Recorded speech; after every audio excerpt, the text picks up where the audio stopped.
The first time that I met Edgar Bronfman Jr. was about 13 years ago, and we shared a unique connection and understanding of each other. We were both raised by well-known families of achievement, and both of us had struggled to define and establish our own identities.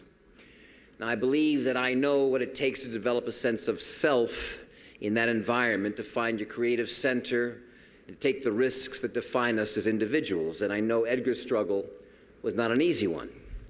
Now, a lot of people think that Edgar's this new addition to Hollywood.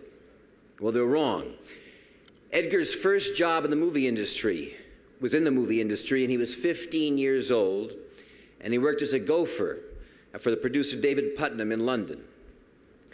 Now, Edgar always felt a need to express himself creatively and intellectually as a songwriter and as a filmmaker, and now as head of a studio.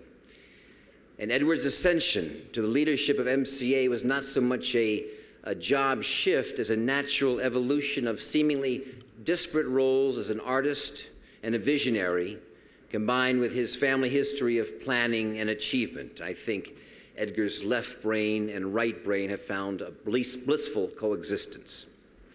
In Hollywood, MCA has been a leader in the fight against AIDS, against bigotry, and for gay and lesbian civil rights.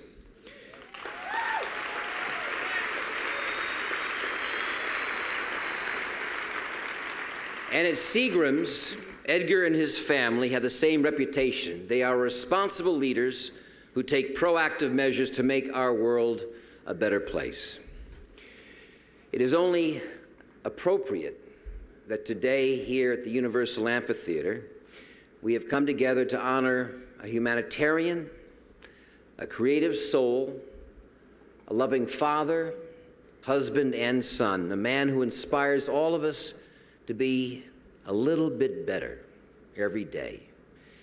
And for that and more, I proudly present the AIDS Project Los Angeles Commitment to Life to Mr. Edgar Bronfman Jr.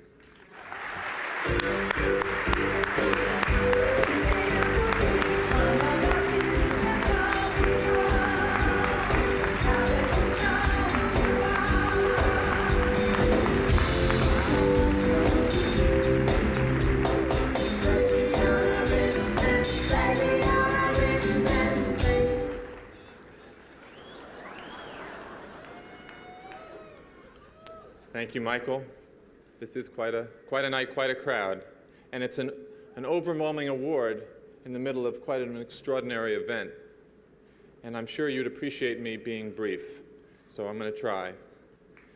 But I would, yes, I'll be quick, I promise.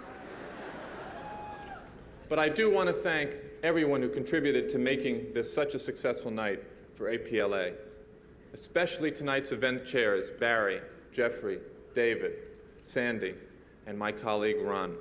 Thank you, guys.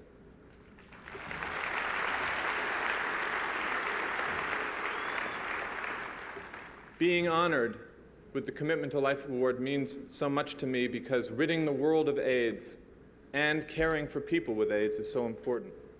So I'm very grateful for this award, and grateful, too, for the recognition of one's efforts to improve the quality of life for the communities in which all of us live and work. Now, I have to admit something. I have inherited many things, and I'm very happy about that. But there's some things that I've inherited that are less obvious. Among them, I've been fortunate enough to have inherited two extraordinary legacies, and without both of them, I would not be receiving this award tonight. First, my father and my grandfather have created an important history of giving, of caring, and of believing that making a positive impact on the world is our opportunity and our responsibility. And second, Jules Stein, Lou Wasserman, and Sid Sheinberg have believed the same thing and have created their own legacy of compassion and caring.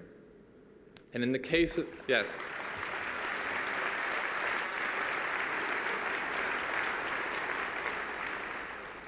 And in the case of AIDS generally and APLA in particular, there has been no supporter more stalwart, nor friend more caring than Sid Sheinberg.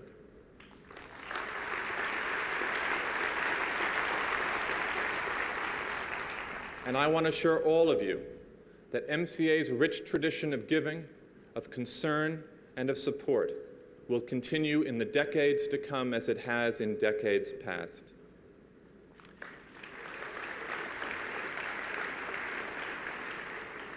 And finally, I'd like to congratulate Jill Berard and Neil Diamond, but most especially, I want to thank the people of APLA, whose dedication day in and day out to making the world a little better, a little warmer, a little friendlier is an inspiration. Thank you, APLA, for this award.